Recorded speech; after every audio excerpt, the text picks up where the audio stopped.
il t'a sɔrɔ k'a fɔ ni commande exécutera de b'u état bɛ sɔrɔ ka wari sara quoi et bi engagé i bɛ na ni minɛn ye est-ce que vous voyez état bɛ taa ka taa constater n'a constatera k'a fɔ ko minɛn sera donc état b'i ka wari di quoi o t'a bɛɛ ye dɛ état b'i ka wari di non a dɔw la déposit b'a la dɛ o ye finance publique principe yɛrɛ de b'u finance publique ka taa wari minɛn ta k'i ban ka wari di est-ce que i y'a faamu i b'a di o i b'a di lamɛn i b'a di o à partir du moment ninnu b'a dɔn ko loi votera ka ban ni loi votera ka ban i b'a dɔn ko wari bɛ sara o est-ce que i y'a faamu donc e bɛ taa minɛn di état yɛrɛ de ka principe état tɛ wari sara quoi n'a ma minɛn ye quoi n t'a dɔn n'i y'a faamu quoi non ni minɛn n bɛna ka taa Sami e bɛ ka ɲininka ni sana jɔnw bolo ɲɛna ni sana jɔnw bolo ayi ne bɛ c'est à dire an bɛ ka enquête n'i y'a ta k'a lajɛ ayi an ka ɲɔgɔn faamuya non ayi e t'a la k'an k'a lajɛ nin ko sera ka kɛ kɛcogo jumɛn na ne bɛna ale hypothèse dɔw de fɔ o hypothèse min filɛ nin ye qui est relative à la loi des finances publiques la finance publique principe fɔlɔ-fɔlɔ ye mun ye on n'engage pas l'État c'est l'État qui s'engage oui. Ça, c'est le premier principe. Aïe, on peut pas engager l'État. Il n'est pas dit qu'il faut. Il y a l'engagement, le mandatement, et disons, il y a l'ordonnancement, l'engagement et le mandatement. Finance publique, principe, ça va faire. D'accord. Est-ce que vous voyez? Donc, il y a un temps de cours. Ok, donc c'est ça. Oui. État et charia, ta loi de programmation qu'on a engagé. Quand on a bien mis hacker sans État, on a 1200 milliards là. Oui. Au stratégie là. Nous nana, nous combien les financiers et l'ordinateur du budget qui est l'argentier, allez ni banquier, allez ni le technicien qui est le ministère tutelle, les ministères concernés, ou dirait qu'à fort effectivement, il y a un robe blindé là. Ma femme, blindé maraudeur, ou mon robe binana là. Merci. Marc maraudeur. À sa nation me fait au lieu de paramout. C'est d'Afrique on souhaite d'où. Il y a femme. Maintenant, où bena munka, contrat qu'on a là, où bena ka, où be war 20% déposé. Ni war 20% déposé là. Maintenant, mine me livré dans 15 jours. Dans 15 mois. Attends, dans 15 mois, mine me livré. Oui. Au war 20% follow bora, au bena 7 milliards. John war versé. C'est le maintenant, ministre économique de ka fola, allez maintenant. Bangi engagé, bangi ka war versé mon nuit. Sinon, vous n'êtes pas la même chose. Ok, donc il continuera. Il va à Europe. Ok, il faut gagner.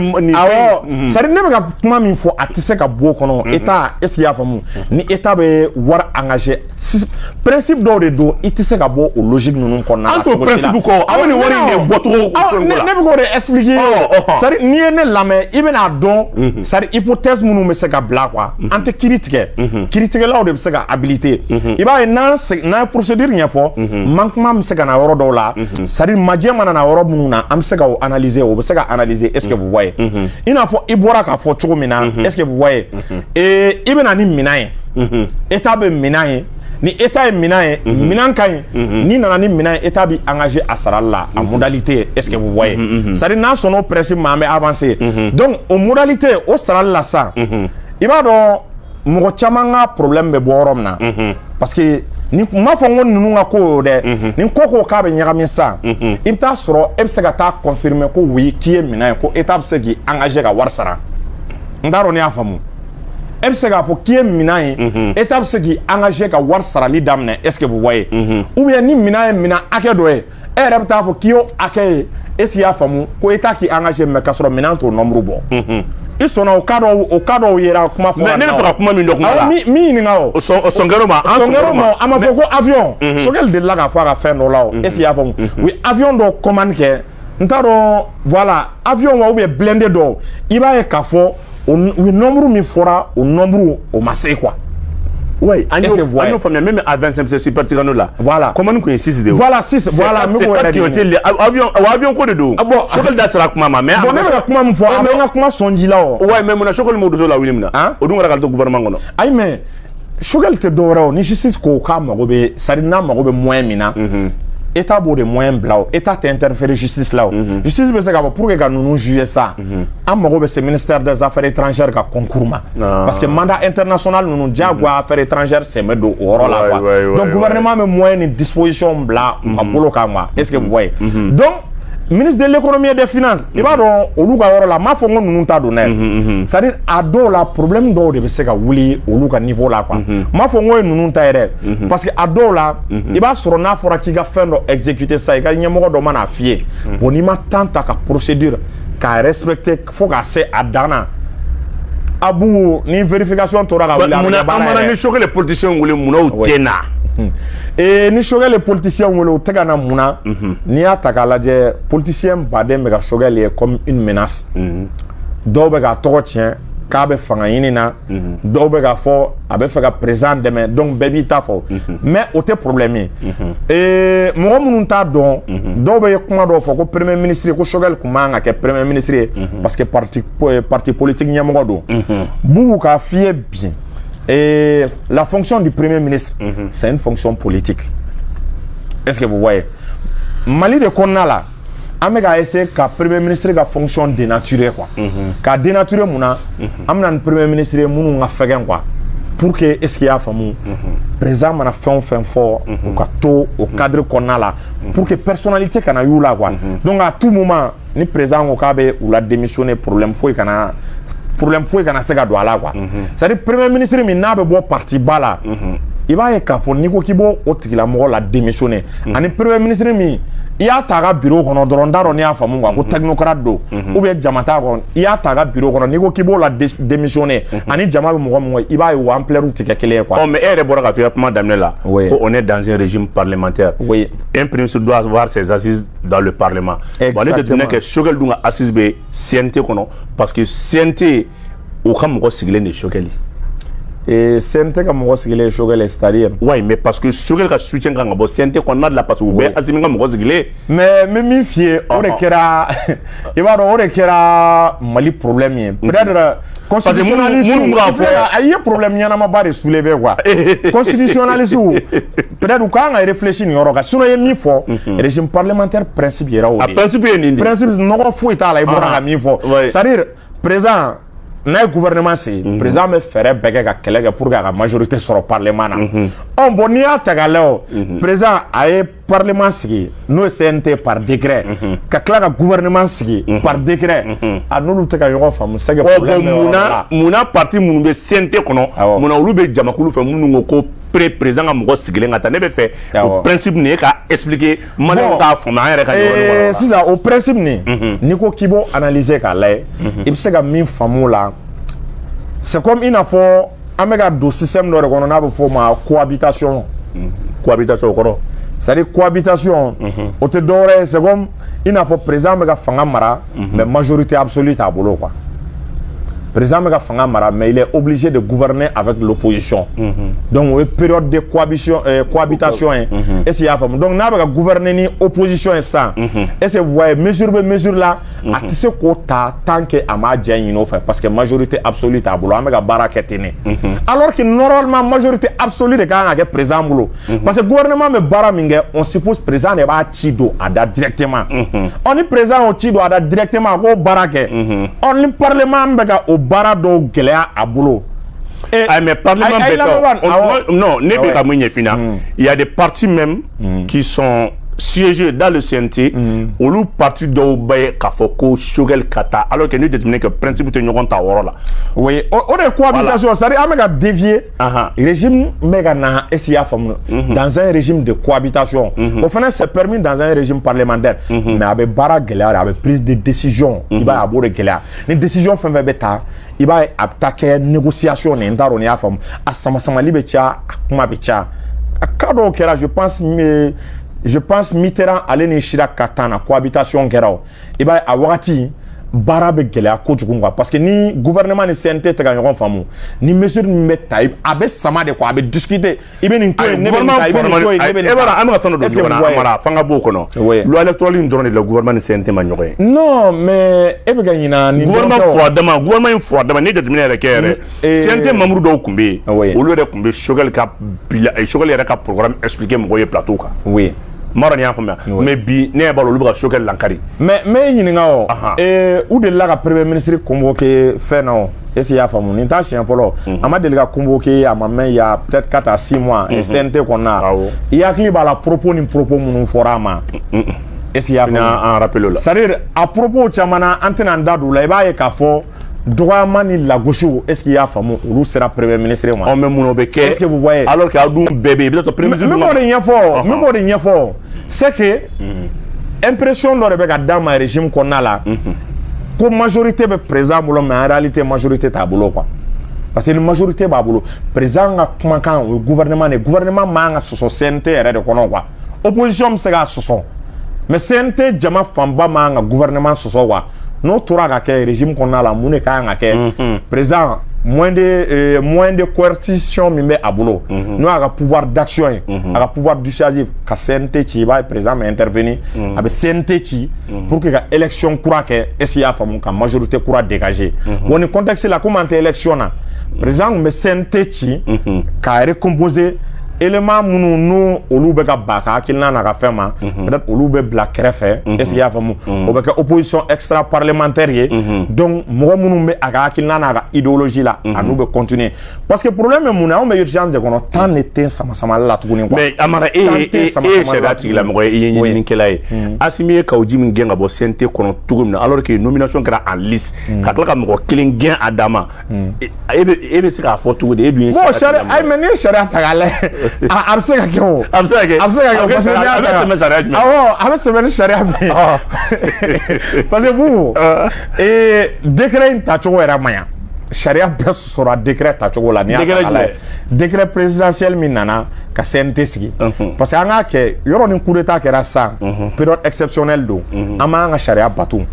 mais buri kɔni i b'a dɔn i ye juriste il y a les principes généraux du droit hali ni texte tɛ o principe ni an k'an ka baara kɛ n'o ye o principe dɔ ye mun ye est-ce qu'il y'a faamu la séparation des trois pouvoirs hali ni charia tɛ yen n'i bɛ diɲɛ charia fɛn fɛn sigi sisan ta Asie Chine yɔrɔ o yɔrɔ ka di o principe i b'o sɔrɔ yen même les pays arabes est-ce qu'il y a exécutif ka k'a dama législatif ka k'a dama judiciaire ni pouvoir saba olu ka kɛ ɲɔgɔn ka contre pouvoir ye si man ka interférer si ka domaine na mais n ko exécutif de législatif sigi na président exécutif ya n ko de législatif sigi président est-ce qu'il y a faamu décret ta bon ɲɛ cira ka a wagati donc on sera obligé à continuer au système de là on est présent à sigi par décret o décret kelen bɛ se ka président yamaruya ka mɔgɔ dɔw bɔ a kɔnɔna la o ayi mais parce que élection tɛ o ni élection kun président tɛ se k'a kɛ o ayi an ka ɲɔgɔn faamuya i y'a faamu an ka ɲɔgɔn faamuya dɔrɔn Amara tɔn tan ani kɔnɔntɔn o de ye mɔgɔ 121 di ayi bon o ye an bɛ ka don répartition kɔnɔ mais comme an bɛ ka ni geni bɛ kɛ dun ne geni bɛ kɛ ne bolo u nominena en liste de o décret mun taara nin a fɔra ko nin ye sɛnɛkɛla ye nin ye kunnafolidila ye nin ye donc ce qui veut dire que mɔgɔ dɔw don taara CNT kɔnɔ ka sɔrɔ u tɛ ka foyi u mana liste fɛ mais bubu dɔw yɛrɛ m'a fɔ ko olu ma CV bila olu mu tɔgɔ ye CNT kɔnɔna la bon répartition quota minnu fɔra mɔgɔ caman ye groupe ninnu caman ye dɔw m'u ka quota sɔrɔ n ko dɔw ye mankan kɛ o la kabiri ye majɛ baden b'a la o de la M5 kun ye plainte don est-ce qu'il y a faamu CNT kama mais je pense que plainte ninnu retiré la ka sababu kɛ n'a ma ya fanga bɛ a bɛ ka jɛ ka baara kɛ diyagoya n'i ye action dɔw la don justice la i b'olu bɔ a ma donc n bɛ fɛ ka min fɔ ni décret ye fɛn o fɛn sigi o droit principe décret kelen bɛ se k'o wuli ni loi ye min sigi loi min fɛ n b'o de nɔfɛ donc ni décret fɛn fɛn sigi principe maintenant décret kelen bɛ se ka exactement ok il y a pas de problème parce que droit yɛrɛ fɛnɛ principe ni exception de donc an bɛ foli d'i ma o walawalali la an ka ɲininkali kun y'o ye mais Amara an bɛ fɛ k'a dɔn bi kalo 24 mun dira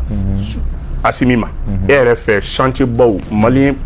ko fɔlɔ kan ka kɛ mun na an kan ka ɲɛsin mun de ma merci beaucoup i ka nin kɔrɔfɔ diyara n ye c'est à dire Mali chantier ba fɔlɔ kan ka kɛ fɛn jumɛn ye an kana ɲɔgɔn nɛgɛ quoi d'abord o ye armée fɔlɔ est-ce que vous voyez o ye armée ka Mali doté équipement na bubu an ka kɛ an dama superpuissance ye plus jamais scénario min kɛra 2012 il faut pas que o ɲɔgɔn ka kɛ quoi par exemple moi je propose san o san au moins ni san 5 in kɔnɔ san 5 min bɛnalen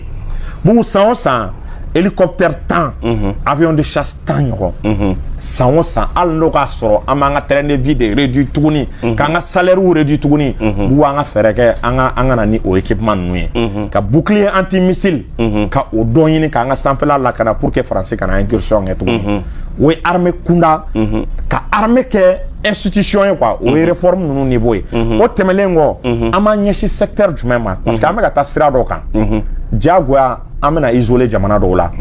bubu o de ye an ka sɛnɛ don valeur la ka sɛnɛ ta k'a bila ba la office du Niger min bɛ an bolo bubu ne ye office du Niger exploiter Mali tɛ quoi a bɛ sous région de ta d'abord o de kama Modibo Keita ninnu tun y'o vision de ta bubu diɲɛ kɔnɔ mɔgɔ tɛ chinois bɔ sɛnɛ la ni Russes pourquoi an tɛ se u ma olu ka technologie u kana an dɛmɛ an ka office du Niger exploiter u t'a baara kɛ dɛ u ka n'u ka expertise partager an na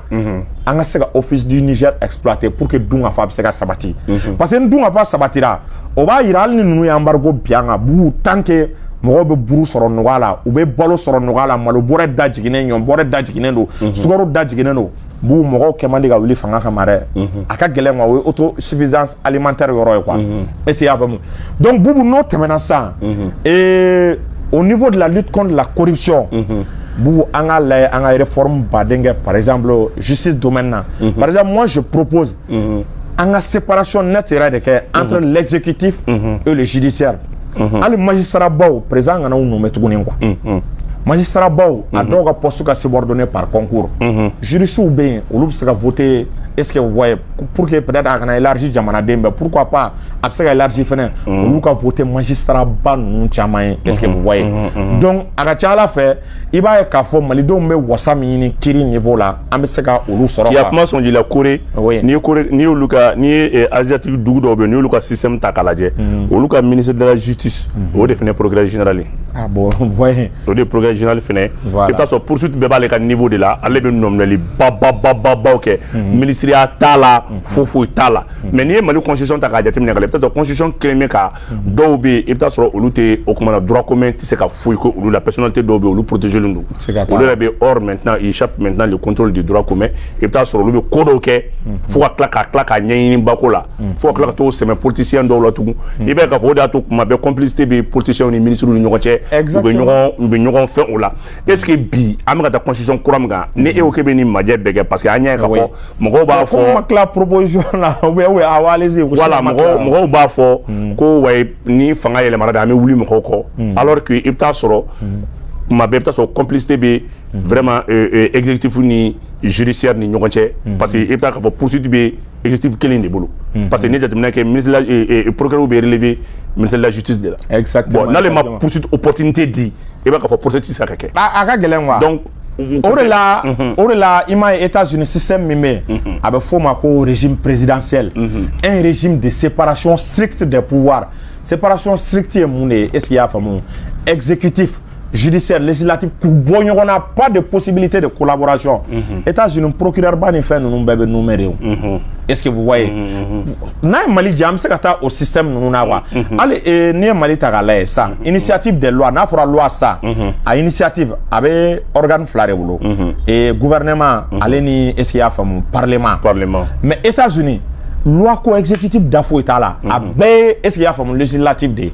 a bɛɛ est-ce qu'il y a faamu u ka congrès de bɛ loi ta mɔgɔ dɔ ninnu da ta ye. mais comme États-Unis ka jan ne voilà n bɛ ka exemple de ta réforme constitutionnelle la ninnu bɛ se ka kɛ proposition ye u ka o don a la quoi pour que kiiri bɛ se k'a ka indépendance sɔrɔ est-ce que vous voyez donc procureur ninnu u ka élu juge a bɛ dépend place la juge ba dɔw bɛ yen olu fana ka élu u ka bɔ est-ce qu'il y a faamu exécutif ka mara kɔnɔ a kana fɔ k'u numéra tuguni par décret présidentiel olu a ka ca Ala fɛ i b'a ye k'a fɔ lafiya dɔ bɛ na au niveau de la justice quoi donc bubu o tɛmɛlen n ka proposition na tuguni n bɛ na ressources minières ninnu bubu n'i y'a ta k'a lajɛ Mali richesse yɛrɛ o ye ressources minières ninnu de ye o ressources minières ninnu k'an ka code ni est-ce qu'il y a faamu k'an ka code modifier k'a don an ka constitution yɛrɛ kɔnɔ mɔgɔ o mɔgɔ i bɛ exploitation kɛ est-ce qu'il y a faamu Mali ressources minières exploitées 50 à 51% État ko sɔrɔ d'office quoi o ye État ta ye quoi n'i bɛna i k'a ta o condition na a b'a to an bɛ revenu an bɛ o caman sɔrɔ o la donc bubu i n'a fɔ an yɛrɛ bɛ sira dɔw kan n'o ye transport domaine ye bubu an ka lajɛ an ka terrain sira ninnu est-ce que vous voyez an ka accent ba bila olu kan hali ni terrain sira sera ka bɔ sisan a tɔgɔ Mali ni Guinée ninnu cɛ Mali ni Mauritanie ka terrain sira kɛ ka bɔ yan est-ce qu'il y a faamu ka taa Gao ninnu na parce que bugu terrain de bɛ se ka doni ba ta diɲɛ fan bɛɛ quoi i ma an ka gitron bɛ tigɛ tuma bɛɛ yan ka sababu kɛ camion ni remorque ba minnu b'u kan olu ka jugu gitron ma an ka lajɛ terrain sira domaine na an ka évolution ba kɛ a b'a to bugu transport bɛ nɔgɔya quoi ɲɔgɔn ninnu filɛ nin ye mɔgɔw b'a fɔ i bɛ taa sɔrɔ fɛnw da ka nɔgɔ yen mais bugu k'u transporter ka na o ka gɛlɛn transport gɛlɛya kama i b'a sɔrɔ fɛn dɔw bɛ yen u bɛ tiɲɛ donc Mali ka accent ba bila est-ce qu'il y a faamu transport domaine na an ka accent ba bila o kan o tɛmɛlen kɔ bugu an bɛna création la monnaie an k'an ka wari il est temps sera niveau dɔ ma quoi bugu an k'an ka wari créer n'a fɔra k'an ka monnaie créer mɔgɔw b'a fɔ k'a bɛ tan n'o ye tan ɲɛkɔrɔ bugu crypto monnaie bɛ yen quoi Centrafrique bɛ k'a utiliser li daminɛ o crypto monnaie tɛ dɔwɛrɛ bugu e filɛ nin ye i ka orange monnaie i b'a ye i mana taa sugu la sa i bɛ sanni kɛ i tɛ wari biye bɔ tuguni quoi i tɛ wari biye bɔ i bɛ sanni bɛɛ kɛ n'i ka orange monnaie est-ce que wari biye ko b'o la wa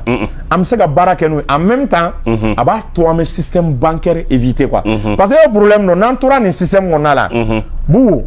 n'anw ka matière première feerela Faransi o b'o yɛlɛma de k'o kɛ wari ye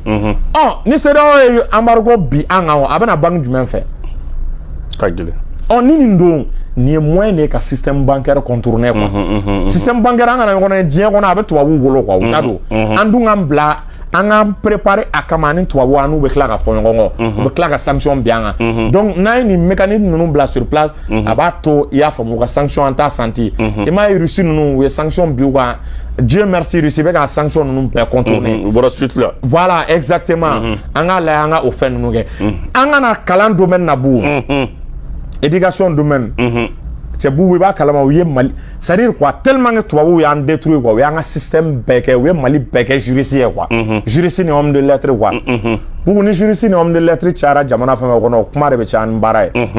i m'a ye an bɛɛ pratiquement bɛɛ kɛra kumakɛla ye bɛɛ bɛ sariya dɔn bɛɛ b'a ka droit dɔn mais mɔgɔ tɛ baara kɛ n'i ka devoir ye a bɛɛ laban kɛra vidéomani ye donc bɛɛ kɛra vidéomani ye est-ce que vous voyez parce que i bɛ t'i ka hakɛ ɲini cogo bɛɛ la parce que n'u y'i jɛ k'i ta u ka téléso la i yɛrɛ b'i sigi i kɛra kɔfɛ k'i ta fɔ a banna i b'a kuma donc mɔgɔ si jɛlen tɛ mɔgɔ si t'a la bilen donc bugu an ka éducation orientée rapidement o ye urgence ye bugu ka éducation orientée science ni technologie ninnu domaine na est-ce que vous voyez bugu scientifique ka ca c'est-à-dire bon n'i y'a fɔ mɔgɔw bɛ n'a kɛ fɛn sinon école minnu bɛ droit kɛ université ani lettres an ka fɛɛrɛ kɛ ka école ninnu est-ce que i y'a faamu candidat minnu bɛ to la k'a dɔgɔya k'a réduire dɔɔni ka science volet ninnu État ka commencer ka wari don olu la ale ni école polytechnique ninnu i n'a fɔ lycée technique minnu bɛ mɔgɔw dege maçonneya menuisier maçon qualifié len ninnu bugu e b'a kalama maçon qualifié man ca mécanicien qualifié man ca est-ce que i y'a faamu métallurgie ninnu c'est-à-dire domaine baden bɛ bugu an ka mɔgɔw mago bɛ qualification na bugu ni mɔgɔw formera o la jama fanba mana former o la n'olu nana bugu olu tɛ compter État kan dɛ olu bɛna de u b'u ka entreprise dayɛlɛ e ma an ka système a calculer mais fonction publique kan États-Unis mɔgɔw tɛ fonction publique fɛ o hali Japon la université la de ye voilà fonction publique ye dɛsɛ de ye quoi mais anw ka baara kɛ anw ko k'an bɛ chômage kɛlɛ ni fonction publique ye a tɛ se ka laban sa parce que mun na an bɛɛ kɛra juriste ye n'i kɛra juriste ni fɛnw ye bugu diyagoya f'i ka baara kɛ État ka institution la pour que ka se ka balo la plupart des cas mais n'an bɛɛ kɛra a tɔgɔ scientifique ye économiste ye bɛɛ bɛna est-ce que i y'a faamu k'a ɲini k'i ka boîte n'i ka entreprise surtout école polytechnique bugu mais exemple dɔ d'i ma mobili kura minnu bɛ ka na bi tôt ou tard an ka mécaniciens bɛna dépasser u dilanni na o parce que n'u ma taa technologie ni recherche ɲini ka taa kalan dɔw kɛ bugu ka to ka na tuguni k'i bɛ clé ni fɛn dɔ ka panne ɲini olu dabila la o même moto voilà même moto n'i ye jateminɛ kɛ moto kan moto caman bɛ yen électronique barika ka bon a dɔw bɛ mankan bɔ ale ma a dɔw bɛ dɔnkiliw da a dɔw bɛ client tan dɔ bɛ fɛnw kɛ mais n'u tiɲɛna tu es obligé ka jɛ olu bɛɛ kɔ a la soit i b'a kumakɛ yɔrɔnin tigɛ ka bɔ a la parce que a bɛ taa système mécanique dɔrɔn de ma électromécanique tɛ tugun donc n'i ka nin kuma in fo ka recyclage kɛ ni recyclage ma kɛ mais menuisier la i bɛ taa sɔrɔ tubabuw ka menuisier ninnu ala kama u ka asiatiques ka menuisier ka baara kɛ nɔ an'an ka menuisier ka baara kɛ nɔ la i b'a fɔ k'u tɛ kelen ye quoi c'est-à-dire u cɛ ka jɛ ko donc technique évoluera quoi alors que olu ye menuisier qualifié lenw de donc an ka école polytechnique k'an ka menuisier n'an ka fɛnw caman bila ka taa Chine ka taa formation kɛ ko école ninnu caman dayɛlɛ yan en même temps cɛ i bɛ Mali école le bugu i bɛ si kɛ théorie de la an ka scientifique filɛ nin ye fɛnw bɛ yiri la i b'a ye théorie de la i bɛ si min yɛrɛ bɛɛ kɛ théorie de la i tɛ pratique ɲɛ la voilà la mais hakili lajigin mun na fasi yɛrɛ la minnu yɛrɛ bɛ informatique kɛ yen olu bɛ algorithme ni fɛn yɛrɛ bɛɛ kalan théorie de la a dɔw yɛrɛ bɛ bɔ ko génie quoi yɛrɛ i bɛ taa sɔrɔ ordinateur yɛrɛ yeli cɛ parce que machine yɛrɛ tɛ yen k'a fɔ bɛɛ bɛ se ka accès sɔrɔ a la mais Amara est ce que volet kelen bɛ yen ne tun bɛ fɛ k'i hakili lajigin o la komi aw ye ɲininikɛlaw ye est ce que o tɛ urbanisme ye c'est vrai adamadenw yɛrɛ sigicogo dugu kɔnɔ bon n'i ye jateminɛ kɛ bi Mali kɔnɔ i ye problème ba fɔ Mali yɛrɛ la mɔgɔw b'a fɔ ko Mali fɛn min man kɛ problème ye Mali la o de kɛra problème ye o ye mun ye n'o ye dugukolo ko ye ne bolo Mali kun kan ka kɛ de luwanse ka kɛ fu basabula 1,241,000 km². mɔgɔ 20 millions de sigilen do kan o 20 millions fana tugun n'i ye famille tigi ta k'a lajɛ a tɛ tɛmɛ 8 à 9 millions kan exactement maintenant famille yɛrɛ bɛɛ à peu près maintenant c'est plus de 3 millions 500 000 ménages k'a ye k'a fɔ ko luwanse de barika ka bon o dugu la Amara est ce que constitution kura kɔnɔ Mali kura kɔnɔ ale ni Assimi ka 24 mois in na est ce que don dɔ ma se malien bɛɛ tonnen do fankelen fɛ est ce que an ka système d'urbanisme est ce que a ma se an ka élargi dɔɔni malien ka se ka yɛrɛ kɛ a yɛrɛ ka dugukolo sa pour ka insécurité nɔgɔya dɔɔni effectivement i bɔra ko fɔ c'est à dire n bɛ kuma dɔ f'i ye quoi ka terrorisme yɛrɛ kɛlɛ i filɛ k'o problème de fɔ tan ni ye Mali ta k'a lajɛ ni ye carte lajɛ sisan carte kunkoloba yɔrɔ ye i b'a kalama ko bɛɛ de ye Sahara ye ka taa min ma exploiter Bobaranin dɛ an bɛɛ nalen bɛ ka na an sigi o de kɔnɔna la Bamakɔ ɲɔgɔn na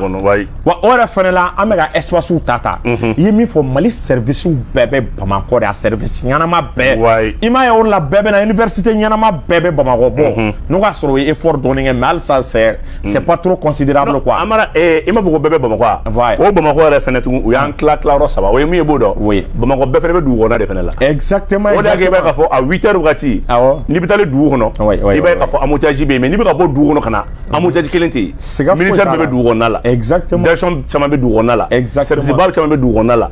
adamadenw magoɲɛyɔrɔ caman bɛ dugu kɔnɔna la sugu mun bɛ yen n'i bɛ se ka fɛn ɲini k'i tɛ kɛɲɛ la o bɛɛ bɛ dugu kɔnɔna de la donc ne yɛrɛ kɔni fɛ bi est ce que cité administrative yɛrɛ bɛ cogo min na bi est ce que nin bɛɛ Mali insécurité bɛ ka taa cogo min na est ce que don ma se nin bɛɛ ka déconcentrer wa Amara non wagati sera a bɛɛ ka déconcentrer parce que n'i y'a ta k'a lajɛ ministère hakɛ min yɛrɛ bɛ cité administrative la c'est énorme quoi n'i ko k'i bɛ jamana paralyser a bɛ se ka nɔgɔya quoi parce que i mana voie d'accès ninnu fɛn ça pourrait donner des idées quoi est ce que vous voyez donc an sera wagati dɔ ma an k'a lajɛ ka service décentraliser voire ministère même quoi parce que imagine ni ministère ou ça chaque région ministère dɔ ka kɛ misali ye mun ye sisan donc ka élevage bila ka taa Ségou ka agriculture bila ka taa Ségou ka élevage bila ka taa Mopti ka défense bila Kidal m'a dɔn n'i y'a faamuya bon fɛn min ye minier k'o bila ka taa Kayi est ce que nin tɛ kɛ sababu ye ministres yɛrɛ bɛ u ka yɔrɔ la olu dugudenw bɛ contact la direction des services centraux aussi olu bɛɛ bɛ taa u sɔrɔ est ce que bi adamadenw bɛ to taa ni ka segin na et puis a bɛ kɛ sababu a bɛ sigida fana urbanisme a bɛ kɛ sababu a bɛ an ka yɔrɔ dugu bɛ urbaniser a bɛ urbaniser wa a dugu ninnu kelen-kelen bɛɛ fana bɛ développer de a bɛ développer ka taa parce que i b'a ye sisan ni ministère kelen taara ministère kelen département min b'a la i bɛ taa sɔrɔ département 25 très bien olu fanba bɛ taa Kayi mɔgɔw bɛ t'u fana nɔfɛ mɔgɔw bɛ taa u nɔfɛ i b'a ye mɔgɔw bɛ bɔ Bamakɔ yan est ce que vous voyez ala an bɛ ka système minnu kɛ logements sociaux il est temps k'an réfléchir n'a bɛ kɛ quoi an ka lajɛ ka sow jɔ ɲɔgɔn kan ka kɛ étage ye quoi parce que imagine n'a kɛra fɛn san est ce que i y'a faamu à chaque fois k'i bɛ logement jɔ surface ba dɔ kan ka yɛrɛ kɛ bugu plus espace de bɛ minɛ o espace de bɛ minɛ ka taa davantage mais bugu alors que espace fitinin dɔ kan i mago bɛ logement min na i b'a jɔ k'a kɛ fɛn ka sigi ɲɔgɔn kan o yɔrɔ la ka ascenseur k'a la est ce que vous voyez an ma se o yɔrɔ ma fɔlɔ an ma saturé o parce que Mali de la i bɛ se ka axe kelen ta tu peux parcourir à peu près 20 km a bɛɛ ye kɛnɛ oui parce que n bɛ ka fɔ mun na n'o kɛra sa mais i ɲɛ bɛ kɛnɛ dun bɛ ka dɔgɔya Bamakɔ pour que Bamakɔ ka se ka libérer dɔɔni quoi e m'a ye sisan an bɛ ka taa don mɔgɔw ka foro n'u ka fɛnw kɔnɔna la an bɛ ka taa dɔɔni o bugu est ce que vous voyez parce que à chaque fois logements sociaux bɛ construit à chaque fois espace de bɛ ta la en même temps sojɔ fana i t'a k'a lajɛ ka encadrer quoi bugu a kana mɔgɔw to u yɛrɛ ma i ka so jɔ i yɛrɛ ma cogo sugu dɔ la quoi cogo min y'i diya quoi ni État m'o contrôler amena bo min kalama non seulement te nombre mon bo mais e bena espace te quoi ameka to sira de ka e yoro min fo anga laje bu ame fon fenge chenchem me sara la na ma chenchem kala ennemi na njugu folo e chenchem ni oui terroriste nunu afamba bebe chenchem ne ka et pour même si ba do chenchem me kanade quoi ne ta do na me ga jate me na abeka na de bu chenchem me kanade gouvernement a plan d'action d'urgence doit prévoir mais on karafi libi ko désert de karafi désert kelaw sinon fene désert kelaw ga dugu parti do la anga lay ka yiri tour ni fonge quoi ka désert in kelaw pour que chenchem nga segin quoi donc no kera sani chenchem me ga segin bubu ba yara madum fene be tagaw mais est-ce que o chenchem yere fenêtre te ka quoi ou ka nature yɛrɛ gɛlɛyaw bolo ka sigi yɛrɛ gɛlɛyaw bolo parce que n'a fɔra buru hadamaden sigiyɔrɔ ka bɛn cɛncɛn ma a bɛ kɛ sababu ye ala ka développement n'a ka siniɲɛsigi ko caman bɛ yen a bɛ gɛlɛya bolo Amara an bɛ kuma kuncɛ kumaw ni i yɛrɛ ka o kuma na an ma se ka ɲininkali minnu k'i la n'i bɛ se ka dakɔnɔ dabara jaabi d'o kan an bɛ se ka baro kuncɛ. ok problème t'a la donc Bubu an bɛ i yɛrɛ fo k'i barikada ka Kabala TV fo ka olu minnu sɔnna ka nin espace di voilà ka technicien fo ka i yɛrɛ fo parce que Bubu filɛ nin ye ni kunkolo t'i kan da la n'i nan'i sigi Bubu ɲɛ ma n'Ala ma diya kɛ i bɛ fɔbali fɔ quoi donc c'est très bien ça montre c'est pas vraiment pour te flatter a b'i ka niveau n'i ka capacité intellectuelle a b'a yira Mali mago bɛ nin journaliste sugu de la parce que i t'i n'i sigi k'i bɛ galon tigɛ min ka di da ye k'i b'a fɔ a tigilamɔgɔ ye wa parce que i b'a dɔn n'i ye fɛn fɔ a b'a yir'i la i ye min fɔ ko tiɲɛ tɛ quoi donc an bɛ aw fo la en même temps k'a demander halisa malidenw k'u cɛsiri État an bɔra ka mesure damadɔ fɔ développement kɔnɔna la Bubu a k'a lajɛ rapidement a k'o kɛ quoi a ka dɔ fara san o san a ka n'i y'a ta k'a lajɛ a k'a lajɛ équipement dɔ bɛ yen avion damadɔ an k'o sɔrɔ san o san pendant 5 à voire 10 ans est-ce que vous voyez donc an k'an teliya dugujukɔrɔ nafolo ninnu bɔli la il faut qu'on soit capable k'an to kɛlɛ la ka dugujukɔrɔ nafolo ninnu bɔ parce que o de ye problème ye ATT ni fɛn ninnu bɛɛ y'a to ko ni kɛlɛ banna k'u bɛ dugujukɔrɔ kɛlɛ in tɛna ban an m'an to kɛlɛ de kɔnɔ plus an bɛ moyen sɔrɔ kɛlɛ in tɔ bɛ réduire ka taa donc an k'a lajɛ a ye minnu fɔ transport domaine na ani éducation n'an b'an ka système éducatif yɛlɛma an kana ɲɔgɔn nɛgɛ avenir t'an ye quoi parce que an bɛ ka kalan kɛ tubabuw ka système min na tout est fait pour que an ka t'u ka domination kɔnɔ i ma Mali économiste bɛɛ ye Bugu n'i y'a jateminɛ i mana Mali économiste fanba ta 80% n'i ko ko an k'an ka monnaie créer non a ye a se t'an ye n'a ma fɔra k'o kɛ a man ɲi u bɛna embargo bi an kan en même temps an ka économie tɛ se a kɔrɔ u tɛ se ka fɛn concret kelen de fɔ i ye quoi parce que munna u y'an esprit colonisé ni CFA tɛ est-ce que i y'a faamu ni ONU tɛ ni CEDEAO tɛ Mali tɛ se ka fonctionner u y'an bɛɛ bila k'an yɛrɛ ka économie ka déposer aide au développement kan aide au développement kan quoi sinon ni mɔgɔ min y'u ka kalan kɛ Chine mɔgɔ min y'u ka kalan kɛ Russie i b'a ye o tɛ nin institution ninnu si jate o tɛ ninnu jate quoi donc an k'a lajɛ an k'an ka kalan système an k'a yɛlɛma an k'a adapter quoi donc Bugu ni hakilina damadɔ de tun bɛ an bolo k'a partager. ayiwa Kabala TV filɛbɔ ko Banbali Jate donc k'aw fo k'aw waleɲuman dɔn dante foli min na aw sigilen mana kɛ yɔrɔ o yɔrɔ k'a fɔ a ye nin kun ye an n'an ka waleɲuman dɔn dante foli min na k'a fɔ a ye k'an bɛn waati wɛrɛ k'a fɔ aw bɛɛ ma wasalamu.